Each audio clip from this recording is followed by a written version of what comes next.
നമസ്കാരം. മീലാദ് ആർട്സ് ഫെസ്റ്റിന്റെ റിസൾട്ടുകൾ ഈ വെബ്സൈറ്റിലൂടെ എങ്ങനെ എളുപ്പത്തിൽ അറിയാം എന്ന് നമുക്ക് നോക്കാം. വെബ്സൈറ്റ് തുറക്കുമ്പോൾ തന്നെ താഴേക്ക് സ്ക്രോൾ ചെയ്താൽ ടീം സ്കോറുകളും അവരുടെ ഓവറോൾ റാങ്കിങ്ങും നിങ്ങൾക്ക് കാണാൻ സാധിക്കും. ഇനി ഓരോ പ്രോഗ്രാമിന്റെയും റിസൾട്ട് അറിയാനായി മുകളിലുള്ള പ്രോഗ്രാം റിസൾട്ട്സ് എന്ന ടാബിൽ ക്ലിക്ക് ചെയ്യുക. അപ്പോൾ അവിടെ പ്രോഗ്രാമുകളുടെ ലിസ്റ്റ് കാണാം.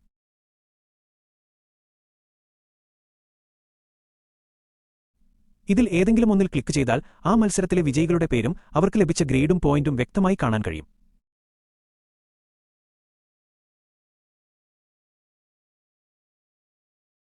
മറ്റൊരു പ്രധാന ഫീച്ചർ എന്തെന്നാൽ നമുക്ക് വിജയികളുടെ പോസ്റ്റർ ഡൗൺലോഡ് ചെയ്യാം എന്നതാണ്. റിസൾട്ടിന് താഴെയുള്ള ഡൗൺലോഡ് വിന്നർ പോസ്റ്റർ എന്ന ബട്ടണിൽ ക്ലിക്ക് ചെയ്താൽ വിജയികളുടെ വിവരങ്ങൾ അടങ്ങിയ മനോഹരമായ ഒരു പോസ്റ്റർ മറ്റൊരു ടാബിൽ ഓപ്പണായി വരും. ഇത് നിങ്ങൾക്ക് സേവ് ചെയ്യാനും മറ്റുള്ളവർക്ക് ഷെയർ ചെയ്യാനും സാധിക്കും. അടുത്തതായി നമുക്ക് ലീഡർ ബോർഡ് ടാബ് നോക്കാം. ഇവിടെ ഏറ്റവും കൂടുതൽ പോയിന്റുകൾ നേടിയ വിദ്യാർത്ഥികളുടെ ലിസ്റ്റ് കാണാൻ സാധിക്കും. ഇതിൽ ഏതെങ്കിലും ഒരു കുട്ടിയുടെ പേരിൽ ക്ലിക്ക് ചെയ്താൽ അവരുടെ പ്രൊഫൈലും ആകെ ലഭിച്ച പോയിന്റുകളും പങ്കെടുത്ത മത്സരങ്ങളുടെ വിവരങ്ങളും വിശദമായി അറിയാൻ സാധിക്കും. ഫെസ്റ്റിന്റെ വിവരങ്ങളെല്ലാം വളരെ എളുപ്പത്തിൽ ഒറ്റയടിക്ക് അറിയാൻ ഈ വെബ്സൈറ്റ് നിങ്ങളെ സഹായിക്കും. ഇനി അഡ്മിൻ പാനൽ എങ്ങനെ ഉപയോഗിക്കാം എന്ന് നോക്കാം.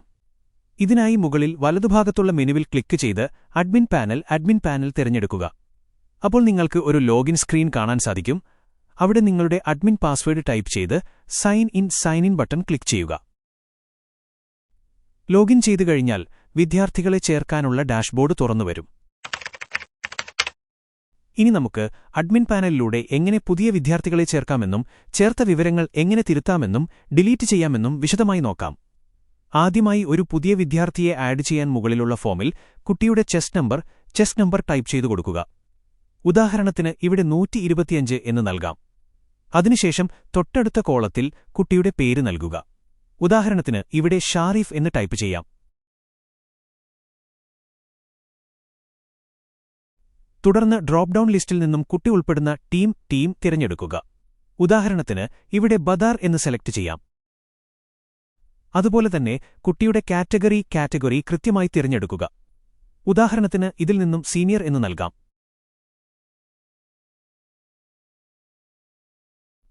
ഇനി കുട്ടിയുടെ ഫോട്ടോ നൽകാൻ താൽപ്പര്യമുണ്ടെങ്കിൽ താഴെയുള്ള ചൂസ് ഫയൽ എന്ന ഓപ്ഷനിൽ ക്ലിക്ക് ചെയ്ത് ഫോട്ടോ അപ്ലോഡ് ചെയ്യാവുന്നതാണ്.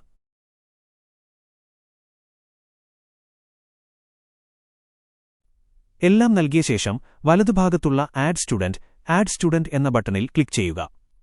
ഇപ്പോൾ താഴെ നൽകിയിട്ടുള്ള ആഡഡ് സ്റ്റുഡൻസ് എന്ന ലിസ്റ്റിൽ പുതിയ കുട്ടിയുടെ വിവരങ്ങൾ സേവ് ആകും. ഉദാഹരണത്തിന് ഇപ്പോൾ നമ്മൾ നൽകിയ ഷരീഫിന്റെ വിവരങ്ങൾ ലിസ്റ്റിൽ ആഡ് ആയതായി കാണാം.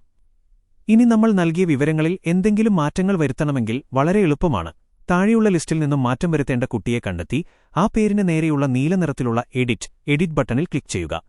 ഉദാഹരണത്തിന് ഷരീഫിന്റെ കാറ്റഗറി ജൂനിയർ എന്ന് മാറ്റണമെന്നുണ്ടെങ്കിൽ ആ പേരിന് നേരെയുള്ള എഡിറ്റ് ബട്ടണിൽ ക്ലിക്ക് ചെയ്യാം. തുറന്നുവരുന്ന വിൻഡോയിൽ നിന്നും വിവരങ്ങൾ തിരുത്തിയ ശേഷം സേവ് ചേഞ്ചസ് എന്ന ബട്ടൺ ക്ലിക്ക് ചെയ്താൽ മതിയാകും. ഇതുപോലെ തന്നെ ഈ ലിസ്റ്റിൽ നിന്നും ഒരു വിദ്യാർത്ഥിയെ പൂർണ്ണമായും ഒഴിവാക്കണമെങ്കിൽ പേരിന് നേരെയുള്ള ചുവന്ന നിറത്തിലുള്ള ഡിലീറ്റ് ബട്ടണിൽ ക്ലിക്ക് ചെയ്യുക. ഉദാഹരണത്തിന് ഷെരീഫിനെ ലിസ്റ്റിൽ നിന്നും ഒഴിവാക്കാൻ ഡിലീറ്റ് ബട്ടൺ ക്ലിക്ക് ചെയ്യാം. അപ്പോൾ ഉറപ്പുവരുത്താൻ വരുന്ന വാർണിംഗ് മെസ്സേജിൽ യെസ് ഡിലീറ്റ് എന്ന് നൽകിക്കഴിഞ്ഞാൽ ആ കുട്ടിയുടെ വിവരങ്ങൾ സിസ്റ്റത്തിൽ നിന്നും പൂർണ്ണമായും നീക്കം ചെയ്യപ്പെടുന്നതാണ്. അടുത്തതായി അഡ്മിൻ പാനലിൽ പുതിയൊരു പ്രോഗ്രാം എങ്ങനെ ചേർക്കാം, ചേർത്ത വിവരങ്ങൾ എങ്ങനെ തിരുത്താം, അതുപോലെ ഡിലീറ്റ് ചെയ്യാമെന്ന് നോക്കാം. ആദ്യമായി പുതിയൊരു പ്രോഗ്രാം ചേർക്കുന്നതിനായി മുകളിലുള്ള ഫോമിൽ പ്രോഗ്രാം കോഡ് ടൈപ്പ് ചെയ്തു കൊടുക്കുക. ഉദാഹരണത്തിന് ഇവിടെ P15 എന്ന് നൽകാം. അതിനുശേഷം തൊട്ടടുത്ത കോളത്തിൽ പ്രോഗ്രാമിന്റെ പേര് പ്രോഗ്രാം നെയിം നൽകുക. ഉദാഹരണത്തിന് ഇവിടെ സോങ് ARB എന്ന് ടൈപ്പ് ചെയ്യാം. തുടർന്ന് ഒരു ടീമിൽ നിന്നും പങ്കെടുക്കുന്നവരുടെ എണ്ണം പാർട്ടിസിപ്പൻസ് ടീം നൽകുക. ഉദാഹരണത്തിന് ഇവിടെ 1 എന്ന് കൊടുക്കാം. അടുത്തതായി വിജയികൾക്ക് നൽകേണ്ട 1, 2, 3 സ്ഥാനങ്ങളുടെ പോയിന്റുകൾ ഡ്രോപ്പ് ഡൗണിൽ നിന്നും തിരഞ്ഞെടുക്കുക. ഉദാഹരണത്തിന് ഇതിൽ നിന്നും 10, 5, 3 എന്ന് സെലക്ട് ചെയ്യാം. അതുപോലെ തന്നെ പ്രോഗ്രാമിന്റെ കാറ്റഗറി കൃത്യമായി തിരഞ്ഞെടുക്കുക. ഉദാഹരണത്തിന് ഇവിടെ ജൂനിയർസ് കാറ്റഗറികൾ സെലക്ട് ചെയ്യാം. തുടർന്ന് ഇത് ഏതുതരം വേദിയാണ് എന്ന് കാണിക്കാൻ സ്റ്റേജ് ടൈപ്പ് തിരഞ്ഞെടുക്കുക. ഉദാഹരണത്തിന് ഇവിടെ ഓൺ സ്റ്റേജ് എന്ന് നൽകാം. ഇനി പ്രോഗ്രാമിനെക്കുറിച്ചുള്ള ചെറിയൊരു വിവരണം പ്രോഗ്രാം ഡിസ്ക്രിപ്ഷൻ എന്ന ഭാഗത്ത് നൽകാം. ഉദാഹരണത്തിന് ഇവിടെ Arabic song about prophet Muhammad S എന്ന് ടൈപ്പ് ചെയ്യാം. ഇതൊരു ഗ്രൂപ്പ് പ്രോഗ്രാമാണെങ്കിൽ താഴെയുള്ള is this a group program എന്ന ബോക്സിൽ ടിക്ക് ചെയ്യാവുന്നതുമാണ്. എല്ലാം നൽകിയ ശേഷം താഴെ വലതുഭാഗത്തുള്ള ആഡ് പ്രോഗ്രാം എന്ന ബട്ടണിൽ ക്ലിക്ക് ചെയ്യുക. ഇപ്പോൾ താഴെ നൽകിയിട്ടുള്ള ആഡഡ് പ്രോഗ്രാംസ് എന്ന ലിസ്റ്റിൽ പുതിയ പ്രോഗ്രാമിന്റെ വിവരങ്ങൾ സേവാകും. ഉദാഹരണത്തിന് ഇപ്പോൾ നമ്മൾ നൽകിയ സോങ് ആർബി എന്ന പ്രോഗ്രാം ലിസ്റ്റിൽ ആഡ് ആയതായി കാണാം. ഇനി നമ്മൾ നൽകിയ പ്രോഗ്രാമിന്റെ വിവരങ്ങളിൽ എന്തെങ്കിലും മാറ്റങ്ങൾ വരുത്തണമെങ്കിൽ വളരെ എളുപ്പമാണ്. താഴെയുള്ള ലിസ്റ്റിൽ നിന്നും മാറ്റം വരുത്തേണ്ട പ്രോഗ്രാം കണ്ടെത്തി അതിനു നേരെയുള്ള നീല നിറത്തിലുള്ള എഡിറ്റ് ബട്ടണിൽ ക്ലിക്ക് ചെയ്യുക. ഉദാഹരണത്തിന് സോങ് ARB എന്ന പ്രോഗ്രാമിലെ പങ്കെടുക്കുന്നവരുടെ എണ്ണം 1 എന്നതിനു പകരം 2 എന്ന് മാറ്റണം എന്നുണ്ടെങ്കിൽ ആ പ്രോഗ്രാമിന് നേരെയുള്ള എഡിറ്റ് ബട്ടണിൽ ക്ലിക്ക് ചെയ്യാം. തുറന്നുവരുന്ന വിൻഡോയിൽ നിന്നും വിവരങ്ങൾ തിരുത്തിയ ശേഷം സേവ് ചേഞ്ചസ് എന്ന ബട്ടൺ ക്ലിക്ക് ചെയ്താൽ മതിയാകും. ഇതുപോലെ തന്നെ ഈ ലിസ്റ്റിൽ നിന്നും ഒരു പ്രോഗ്രാമിനെ പൂർണ്ണമായും ഒഴിവാക്കണമെങ്കിൽ പ്രോഗ്രാമിന് നേരെയുള്ള ചുവന്ന നിറത്തിലുള്ള ഡിലീറ്റ് ബട്ടണിൽ ക്ലിക്ക് ചെയ്യുക. ഇനി നമുക്ക് അഡ്മിൻ പാനലിലൂടെ ഓരോ പ്രോഗ്രാമുകളിലേക്കും വിദ്യാർത്ഥികളെ എങ്ങനെ രജിസ്റ്റർ ചെയ്യാമെന്നും ചേർത്ത വിവരങ്ങൾ എങ്ങനെ തിരുത്താമെന്നും വിശദമായി നോക്കാം. ആദ്യമായി ഒരു പ്രോഗ്രാമിലേക്ക് കുട്ടികളെ രജിസ്റ്റർ ചെയ്യാൻ രജിസ്ട്രേഷൻ എന്ന ടാബ് തുറക്കുക. അപ്പോൾ അവിടെ നമ്മൾ നേരത്തെ ചേർത്ത പ്രോഗ്രാമുകളുടെ ഒരു ലിസ്റ്റ് കാണാൻ സാധിക്കും. ഉദാഹരണത്തിന് SAMLM എന്ന പ്രോഗ്രാമിലേക്ക് കുട്ടികളെ ചേർക്കണം എന്ന് കരുതുക. ആ പ്രോഗ്രാമിന് നേരെയുള്ള രജിസ്റ്റർ എന്ന ബട്ടണിൽ ക്ലിക്ക് ചെയ്യുക. അപ്പോൾ ഒരു പുതിയ വിൻഡോ തുറന്നുവരും. അവിടെ ഓരോ ടീമിൽ നിന്നും പങ്കെടുക്കുന്ന വിദ്യാർത്ഥികളുടെ ചെസ്റ്റ് നമ്പർ നൽകുക. ഉദാഹരണത്തിന് ഹിലാൽ എന്ന ടീമിൽ നിന്നും ചെസ്റ്റ് നമ്പർ 101 എന്നും ബദർ എന്ന ടീമിൽ നിന്നും ചെസ്റ്റ് നമ്പർ 104 എന്നും നൽകാം. എല്ലാം കൃത്യമായി നൽകിയ ശേഷം താഴെയുള്ള സേവ് രജിസ്ട്രേഷൻ എന്ന ബട്ടണിൽ ക്ലിക്ക് ചെയ്യുക. ഇപ്പോൾ ഈ പ്രോഗ്രാമിലേക്ക് വിദ്യാർത്ഥികൾ രജിസ്റ്റർ ചെയ്യപ്പെട്ടതായി കാണാം. ലിസ്റ്റിൽ ഈ പ്രോഗ്രാമിന്റെ താഴെയായി നമ്മൾ നൽകിയ ടീമുകളുടെയും ചെസ്റ്റ് നമ്പറുകളുടെയും വിവരങ്ങൾ പച്ച നിറത്തിൽ വന്നിട്ടുണ്ടാകും. ഇനി നമ്മൾ രജിസ്റ്റർ ചെയ്ത വിവരങ്ങളിൽ എന്തെങ്കിലും മാറ്റങ്ങൾ വരുത്തണമെങ്കിൽ വളരെ എളുപ്പമാണ്. താഴെയുള്ള ലിസ്റ്റിൽ നിന്നും മാറ്റം വരുത്തേണ്ട പ്രോഗ്രാം കണ്ടെത്തുക. ഉദാഹരണത്തിന് SAMLM എന്ന പ്രോഗ്രാമിൽ രജിസ്റ്റർ ചെയ്ത കുട്ടികളുടെ വിവരങ്ങൾ തിരുത്താൻ അതിനു നേരെയുള്ള എഡിറ്റ് ബട്ടണിൽ ക്ലിക്ക് ചെയ്യുക. തുറന്നുവരുന്ന വിൻഡോയിൽ നിന്നും ചെസ്റ്റ് നമ്പറുകൾ തിരുത്തിയ ശേഷം വീണ്ടും സേവ് രജിസ്ട്രേഷൻ എന്ന ബട്ടൺ ക്ലിക്ക് ചെയ്താൽ മതിയാകും. ഇനി നമുക്ക് എങ്ങനെയാണ് ഒരു പ്രോഗ്രാമിന്റെ റിസൾട്ട് എൻറർ ചെയ്യുന്നതെന്നും അത് പബ്ലിഷ് ചെയ്യുന്നതെന്നും നോക്കാം. ആദ്യമായി റിസൾട്ട് എൻറർ ചെയ്യുന്നതിനായി അഡ്മിൻ പാനലിലെ റിസൾട്ട് എൻട്രി എന്ന ടാബ് തുറക്കുക. അപ്പോൾ അവിടെ നമ്മൾ രജിസ്റ്റർ ചെയ്ത പ്രോഗ്രാമുകളുടെ ഒരു ലിസ്റ്റ് കാണാൻ സാധിക്കും. ഉദാഹരണത്തിന് SAMLM എന്ന പ്രോഗ്രാമിന്റെ റിസൾട്ടാണ് നൽകേണ്ടത് എന്ന് കരുതുക. ആ പ്രോഗ്രാമിന് നേരെയുള്ള എൻറർ സ്കോർസ് എന്ന ബട്ടണിൽ ക്ലിക്ക് ചെയ്യുക. അപ്പോൾ ഒരു പുതിയ വിൻഡോ തുറന്നുവരും. അവിടെ നമ്പർ ഓഫ് ജഡ്ജസ് എന്നതിൽ നിന്നും വിധികർത്താക്കളുടെ എണ്ണം തിരഞ്ഞെടുക്കുക. ഉദാഹരണത്തിന് ഇവിടെ 1 എന്ന് നൽകാം. തുടർന്ന് താഴെ നൽകിയിട്ടുള്ള ഓരോ കുട്ടിയുടെയും ചെസ്റ്റ് നമ്പറിന് നേരെ അവർക്ക് ലഭിച്ച സ്കോർ ടൈപ്പ് ചെയ്ത് നൽകുക. ഉദാഹരണത്തിന് ചെസ്റ്റ് നമ്പർ 101ന് 89 എന്നും ചെസ്റ്റ് നമ്പർ 104ന് 87 എന്നും നൽകാം. സ്കോറുകൾ കൃത്യമായി നൽകിയ ശേഷം താഴെയുള്ള സബ്മിറ്റ് റിസൾട്ട്സ് എന്ന ബട്ടണിൽ ക്ലിക്ക് ചെയ്യുക. ഇപ്പോൾ നമ്മൾ നൽകിയ സ്കോറുകൾ സേവ് ആവുകയും ലിസ്റ്റിൽ ആ പ്രോഗ്രാമിന് നേരെ അനൗൺസ് എന്ന് കാണിക്കുകയും ചെയ്യും. അടുത്തതായി നമ്മൾ നൽകിയ ഈ റിസൾട്ട് പബ്ലിഷ് ചെയ്യണം. ഇതിനായി അഡ്മിൻ പാനലിലെ അനൗൺസ്മെന്റ് എന്ന ടാബ് തുറക്കുക. അപ്പോൾ നമ്മൾ സ്കോറുകൾ എൻറർ ചെയ്ത പ്രോഗ്രാമുകൾ ഇവിടെ കാണാൻ സാധിക്കും. ഉദാഹരണത്തിന് ഇപ്പോൾ നമ്മൾ നൽകിയ SAMLM എന്ന പ്രോഗ്രാം ഇവിടെ കാണാം. ആ പ്രോഗ്രാമിന്റെ പേരിൽ ഒന്ന് ക്ലിക്ക് ചെയ്താൽ കുട്ടികൾക്ക് ലഭിച്ച ഗ്രേഡുകളും സ്ഥാനങ്ങളും അടങ്ങിയ റിസൾട്ടിന്റെ ഒരു പ്രിവ്യൂ നിങ്ങൾക്ക് കാണാവുന്നതാണ്. എല്ലാം ശരിയാണെന്ന് ഉറപ്പുവരുത്തിയ ശേഷം പബ്ലിഷ് എന്ന ബട്ടണിൽ ക്ലിക്ക് ചെയ്യുക. ഇപ്പോൾ ഈ റിസൾട്ട് വിജയകരമായി പബ്ലിഷ് ചെയ്യപ്പെടുകയും വെബ്സൈറ്റിൽ എല്ലാവർക്കും കാണാൻ സാധിക്കുകയും ചെയ്യും. റിസൾട്ട് പബ്ലിഷ് ചെയ്തു കഴിഞ്ഞാൽ ആ പ്രോഗ്രാമിന്റെ പേര് ഈ ലിസ്റ്റിൽ നിന്നും ഒഴിവാകുന്നതാണ്. പബ്ലിഷ് ചെയ്ത പ്രോഗ്രാമുകൾ ഏതൊക്കെയാണെന്നറിയാൻ റിസൾട്ട് എൻട്രി ടാബിൽ പോയാൽ അവിടെ പ്രോഗ്രാമിന്റെ പേരിന് താഴെയായി നീല നിറത്തിൽ പബ്ലിഷ്ഡ് എന്ന് എഴുതിയത് കാണാൻ സാധിക്കും. മാനേജ് ടാബിലെ മറ്റു ഫീച്ചറുകൾ കൂടി നമുക്ക് വിശദമായി നോക്കാം. ഒന്നാമതായി, സിസ്റ്റത്തിലേക്ക് പുതിയ വിദ്യാർത്ഥികളെ ചേർക്കുന്നത് പൂർണ്ണമായും നിർത്തിവെക്കാൻ സ്റ്റോപ്പ് സ്റ്റുഡന്റ് ആഡിംഗ് പ്രോസസ് എന്ന ഫീച്ചർ ഉപയോഗിക്കാം. ഉദാഹരണത്തിന് വിദ്യാർത്ഥികളെ ചേർക്കാനുള്ള അവസാന തീയതി കഴിഞ്ഞാൽ ഇതിനു നേരെയുള്ള ബട്ടൺ ഓൺ ചെയ്യാം.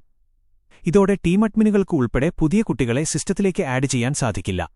രണ്ടാമതായി, പ്രോഗ്രാമുകളിലേക്കുള്ള കുട്ടികളുടെ രജിസ്ട്രേഷൻ അവസാനിപ്പിക്കാൻ സ്റ്റോപ്പ് പ്രോഗ്രാം രജിസ്ട്രേഷൻ പ്രോസസ് എന്ന ഓപ്ഷൻ സഹായിക്കും. ഉദാഹരണത്തിന് ഫെസ്റ്റ് തുടങ്ങുന്നതിന് തൊട്ടുമുൻപായി ഈ ബട്ടൺ ഓൺ ചെയ്താൽ പിന്നീട് ആർക്കും ഒരു പ്രോഗ്രാമിലേക്കും പുതിയതായി രജിസ്റ്റർ ചെയ്യാൻ കഴിയില്ല. മൂന്നാമതായി, ലീഡർ ബോർഡിൽ ഏറ്റവും മുൻപിലുള്ള 5 വിദ്യാർത്ഥികളുടെ സ്കോറുകൾ മാത്രം താൽക്കാലികമായി മറച്ചുവെക്കാൻ ഹൈഡ് ടോപ്പ് 5 കാൻഡിഡേറ്റ് സ്കോർസ് എന്ന ഫീച്ചർ ഉപയോഗിക്കാം. ഉദാഹരണത്തിന് ഫെസ്റ്റിന്റെ അവസാന ഘട്ടത്തിൽ കലാപ്രതിഭകൾ ആരാണെന്നുള്ള സസ്പെൻസ് നിലനിർത്താൻ ഈ ഓപ്ഷൻ ഓൺ ചെയ്യാവുന്നതാണ്. നാലാമതായി, നേരത്തെ നമ്മൾ കണ്ടതുപോലെ വെബ്സൈറ്റിലെ മുഴുവൻ കുട്ടികളുടെയും ടീമുകളുടെയും സ്കോറുകൾ എവിടെ നിന്നും പൂർണ്ണമായും മറച്ചുവെക്കാനുള്ളതാണ് ഹൈഡ് ഓൾ സ്കോർസ് എന്ന ഓപ്ഷൻ. ഇനി അഡ്മിൻ പാനലിലെ മറ്റൊരു പ്രധാന ഫീച്ചർ കൂടി നമുക്ക് പരിചയപ്പെടാം. ഇതിനായി സൈഡ് മെനുവിൽ നിന്നും മാനേജ് എന്ന ടാബ് ഓപ്പൺ ചെയ്യുക. അപ്പോൾ തുറന്നുവരുന്ന മാനേജ് ഫെസ്റ്റ് കൺട്രോൾസ് എന്ന പേജിൽ ഫെസ്റ്റുമായി ബന്ധപ്പെട്ട ചില കാര്യങ്ങൾ നിങ്ങൾക്ക് നിയന്ത്രിക്കാൻ സാധിക്കും. ഇതിലേറ്റവും താഴെ നൽകിയിട്ടുള്ള ഹൈഡ് ഓൾ സ്കോർസ് എന്ന ഓപ്ഷൻ ശ്രദ്ധിക്കുക. വെബ്സൈറ്റിൽ നിന്നും കുട്ടികളുടെയും ടീമുകളുടെയും സ്കോറുകളും റിസൾട്ടുകളും പൂർണ്ണമായും താൽക്കാലികമായി മറച്ചുവെക്കാൻ ഈ ഫീച്ചർ നിങ്ങളെ സഹായിക്കും. ഉദാഹരണത്തിന് റിസൾട്ട് താൽക്കാലികമായി ഹൈഡ് ചെയ്യുന്നതിനായി ഈ ഓപ്ഷന് നേരെയുള്ള ബട്ടൺ ഓൺ ചെയ്യുക. ഇപ്പോൾ മുകളിലായി സെറ്റിംഗ്സ് അപ്ഡേറ്റ് ആയതായുള്ള മെസ്സേജ് വരും. ഇനി ഇത് വെബ്സൈറ്റിൽ എങ്ങനെയാണ് പ്രവർത്തിക്കുന്നത് എന്നറിയാൻ അഡ്മിൻ പാനലിൽ നിന്നും പുറത്തുകടക്കാനായി താഴെയുള്ള എക്സിറ്റ് അഡ്മിൻ എന്നതിൽ ക്ലിക്ക് ചെയ്യുക. ലോഡിംഗ് കഴിഞ്ഞു വെബ്സൈറ്റിന്റെ ഹോം പേജിലേക്ക് തിരികെ എത്തുമ്പോൾ നേരത്തെ സ്കോറുകളും റിസൾട്ടുകളും കണ്ടിരുന്ന ഭാഗത്ത് ഇപ്പോൾ റിസൾട്ട്സ് ആർ കറന്റ്ലി ഹിഡൻ എന്നൊരു മെസ്സേജ് വന്നിട്ടുള്ളത് നിങ്ങൾക്ക് വ്യക്തമായി കാണാൻ സാധിക്കും. അടുത്തതായി, അഡ്മിൻ പാനലിൽ നിന്നും വിജയികൾക്കുള്ള സർട്ടിഫിക്കറ്റുകൾ എങ്ങനെ എളുപ്പത്തിൽ തയ്യാറാക്കാമെന്ന് നോക്കാം. ഇതിനായി സൈഡ് മെനുവിൽ നിന്നും അതർ എന്ന ടാബ് തുറക്കുക. അതിനുശേഷം അവിടെ കാണുന്ന സർട്ടിഫിക്കറ്റ് എന്ന ഓപ്ഷനിൽ ക്ലിക്ക് ചെയ്യുക. ഇപ്പോൾ സർട്ടിഫിക്കറ്റ് ക്രിയേറ്റർ എന്ന പേജ് തുറന്നുവരും. ഇവിടെ നിങ്ങൾക്ക് സർട്ടിഫിക്കറ്റിന്റെ ഡിസൈൻ കാണാനും മാറ്റങ്ങൾ വരുത്താനും സാധിക്കും. മുകളിലുള്ള ഡ്രോപ്പ് ഡൗൺ മെനുവിൽ നിന്നും നിങ്ങൾക്കാവശ്യമുള്ള സർട്ടിഫിക്കറ്റ് ഡിസൈൻ തിരഞ്ഞെടുക്കാവുന്നതാണ്. ഉദാഹരണത്തിന് ഇവിടെ ഡിസൈൻ 1 ക്ലാസിക് ഗോൾഡ്, അതുപോലെ ഡിസൈൻ 2 മോഡേൺ ബ്ലൂ എന്നീ ടെംപ്ലേറ്റുകൾ നൽകിയിട്ടുണ്ട്. ഇതിൽ നിന്നും ഇഷ്ടമുള്ളത് സെലക്ട് ചെയ്യാം. ഡിസൈൻ ഉറപ്പിച്ച ശേഷം മുകളിൽ വലതുഭാഗത്തുള്ള ജനറേറ്റ് എന്ന പർപ്പിൾ നിറത്തിലുള്ള ബട്ടണിൽ ക്ലിക്ക് ചെയ്യുക. അപ്പോൾ എല്ലാ വിജയികളുടെയും സർട്ടിഫിക്കറ്റുകൾ സിസ്റ്റം തനിയെ തയ്യാറാക്കുന്നതാണ്. ഉദാഹരണത്തിന് ജനറേറ്റ് ചെയ്ത ശേഷം വരുന്ന പ്രിവ്യൂ വിൻഡോയിൽ മുഹമ്മദ് എന്ന കുട്ടിയുടെ സർട്ടിഫിക്കറ്റ് കാണാൻ സാധിക്കും. കുട്ടി വിജയിച്ച പ്രോഗ്രാമുകളും അതിൽ ലഭിച്ച റാങ്കുകളും ഇതിൽ കൃത്യമായി വന്നിട്ടുണ്ടാകും. അവസാനം ഈ സർട്ടിഫിക്കറ്റുകളെല്ലാം ഒരുമിച്ച് ഡൗൺലോഡ് ചെയ്യാൻ പ്രിവ്യൂവിന് താഴെയുള്ള ഡൗൺലോഡ് ഓൾ എന്ന ബട്ടണിൽ ക്ലിക്ക് ചെയ്യുക. ഉദാഹരണത്തിന് ഇവിടെ ഡൗൺലോഡ് ഓൾ ക്ലിക്ക് ചെയ്യുമ്പോൾ 17 കുട്ടികളുടെയും സർട്ടിഫിക്കറ്റുകൾ ഒരു സിപ്പ് ഫയലായി ഒറ്റയടിക്ക് നിങ്ങളുടെ സിസ്റ്റത്തിലേക്ക് സേവ് ആകുന്നതാണ്. ഫെസ്റ്റിൽ പങ്കെടുക്കുന്ന കുട്ടികൾക്കുള്ള ബാഡ്ജസ് എങ്ങനെ എളുപ്പത്തിൽ തയ്യാറാക്കാമെന്ന് നോക്കാം. ഇതിനായി അഡ്മിൻ പാനലിലെ മെനുവിൽ നിന്നും അതർ എന്ന ടാബ് തുറക്കുക. ശേഷം അവിടെ കാണുന്ന ഓപ്ഷനിൽ നിന്നും ബാഡ്ജ് നിർമ്മിക്കുന്നതിനുള്ള ടൂൾ ക്ലിക്ക് ചെയ്യുക. ഇപ്പോൾ ബാഡ്ജ് ക്രിയേറ്റർ പേജ് തുറന്നുവരും. ഇവിടെ നിങ്ങൾക്ക് ബാഡ്ജിന്റെ ഡിസൈൻ തിരഞ്ഞെടുക്കാം. മുകളിലുള്ള ഡ്രോപ്പ് ഡൗൺ മെനുവിൽ നിന്നും ആവശ്യമുള്ള ഡിസൈൻ സെലക്ട് ചെയ്യുക. ഉദാഹരണത്തിന് ഇവിടെ ഡിസൈൻ 2 മോഡേൺ ഗോൾഡ് എന്ന ഡിസൈൻ തിരഞ്ഞെടുക്കാം. അപ്പോൾ വരുന്ന വാർണിംഗ് മെസ്സേജിൽ ഓക്കെ കൊടുക്കുന്നതോടെ നമ്മൾ തിരഞ്ഞെടുത്ത പുതിയ ഡിസൈൻ അവിടെ വരുന്നതാണ്. ഇനി ഈ ബാഡ്ജിന് മനോഹരമായൊരു ബാക്ക്ഗ്രൗണ്ട് ഇമേജ് നൽകാം. ഇതിനായി ക്യാൻവാസിന് താഴെയുള്ള ബാക്ക്ഗ്രൗണ്ട് ഇമേജ് എന്ന ഓപ്ഷനിൽ ക്ലിക്ക് ചെയ്ത് നിങ്ങളുടെ ഫോണിലെ ഗൂഗിൾ ഫോട്ടോസിൽ നിന്നോ ഗാലറിയിൽ നിന്നോ അനുയോജ്യമായ ഒരു ചിത്രം തിരഞ്ഞെടുക്കാവുന്നതാണ്.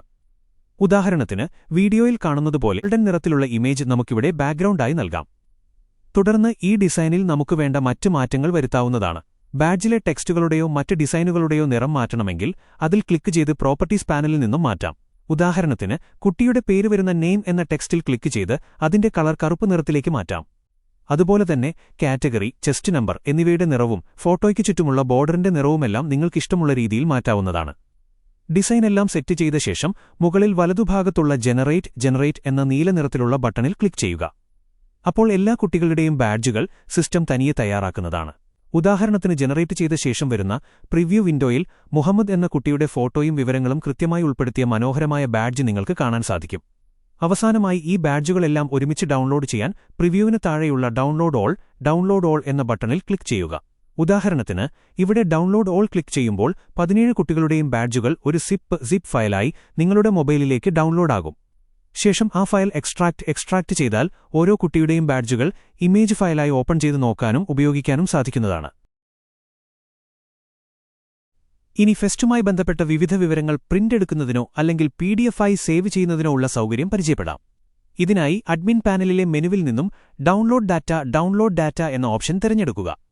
അപ്പോൾ അവിടെ നിങ്ങൾക്ക് ഡൗൺലോഡ് ചെയ്യാൻ സാധിക്കുന്ന വിവിധ റിപ്പോർട്ടുകളുടെ ഒരു വലിയ ലിസ്റ്റ് തന്നെ കാണാം. ഉദാഹരണത്തിന് കുട്ടികളുടെ റാങ്കും പോയിന്റുകളും അടങ്ങിയ ലീഡർ ബോർഡ് പ്രിന്റ് എടുക്കാൻ സ്റ്റുഡന്റ് ലീഡർ ബോർഡ് എന്ന ബട്ടണിൽ ക്ലിക്ക് ചെയ്യുക.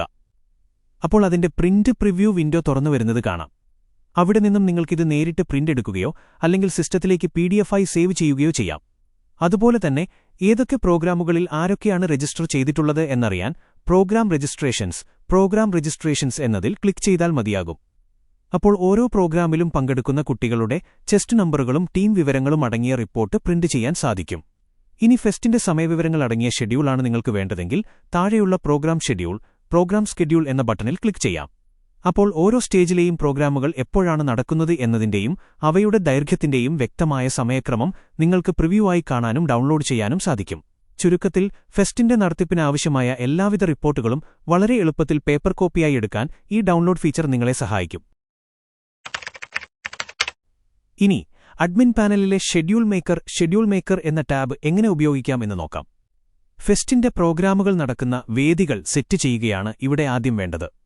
ഇതിനായി മുകളിലുള്ള ആഡ് മോർ വെന്യൂ എന്ന ബട്ടണിൽ ക്ലിക്ക് ചെയ്യുക. അപ്പോൾ വരുന്ന വിൻഡോയിൽ വേദിയുടെ പേര് നൽകുക. ഉദാഹരണത്തിന് ഹാൾ 2 എന്ന് ടൈപ്പ് ചെയ്യാം. ശേഷം ആ വേദിയിൽ പ്രോഗ്രാമുകൾ തുടങ്ങുന്ന തീയതിയും സമയവും നൽകി ആഡ് ബട്ടൺ ക്ലിക്ക് ചെയ്യുക. ഇതോടെ പുതിയ വേദി മുകളിൽ ഒരു ടാബായി വന്നത് കാണാം. ഇനി ഈ ടാബിൽ ക്ലിക്ക് ചെയ്ത് ആ വേദിയിലെ ഷെഡ്യൂൾ തയ്യാറാക്കാം. ഇടതുഭാഗത്ത് നമ്മൾ നേരത്തെ ചേർത്ത പ്രോഗ്രാമുകളുടെ ലിസ്റ്റ് കാണാൻ സാധിക്കും. ഇതിൽ നിന്നും ഈ വേദിയിൽ നടക്കേണ്ട പ്രോഗ്രാമുകളിൽ ക്ലിക്ക് ചെയ്താൽ മാത്രം മതി അവ തനിയെ വലതുഭാഗത്തെ ഷെഡ്യൂളിലേക്ക് വരുന്നത് കാണാം. ഉദാഹരണത്തിന് സ്പീച്ച് ENG എന്ന പ്രോഗ്രാമിൽ ക്ലിക്ക് ചെയ്യുമ്പോൾ അത് ഷെഡ്യൂളിലേക്ക് ആഡാകും. പ്രോഗ്രാമുകൾക്കിടയിൽ ഇടവേളകൾ നൽകാൻ താഴെയുള്ള ആഡ് ബ്രേക്ക് എന്ന ബട്ടണിൽ ക്ലിക്ക് ചെയ്യുക. എത്ര മിനിറ്റാണ് ബ്രേക്ക് വേണ്ടത് എന്ന് ടൈപ്പ് ചെയ്തു കൊടുത്താൽ അതും ഷെഡ്യൂളിൽ ഉൾപ്പെടുന്നതാണ്. ഇനി ഈ ചേർത്ത പ്രോഗ്രാമുകളുടെയും ബ്രേക്കുകളുടെയും ഓർഡർ മാറ്റണമെങ്കിൽ അവയുടെ ഇടതുവശത്തുള്ള ഐക്കണിൽ പ്രസ് ചെയ്ത് മുകളിലേക്കോ താഴേക്കോ വളരെ എളുപ്പത്തിൽ ഡ്രാഗ് ചെയ്ത് മാറ്റാവുന്നതാണ്. ഷെഡ്യൂൾ എല്ലാം കൃത്യമായി സെറ്റ് ചെയ്ത ശേഷം സേവ് ചെയ്യാനായി താഴെ വലതുഭാഗത്തുള്ള സേവ് ഷെഡ്യൂൾ എന്ന ബട്ടൺ ക്ലിക്ക് ചെയ്യാൻ മറക്കരുത്. ഇങ്ങനെ സേവ് ചെയ്ത ഷെഡ്യൂൾ നമ്മൾ നേരത്തെ പറഞ്ഞതുപോലെ ഡൗൺലോഡ് ഡാറ്റ എന്ന ടാബിൽ പോയി ഒരു PDF ഡോക്യുമെന്റായി ഡൗൺലോഡ് ചെയ്തെടുക്കാവുന്നതാണ്.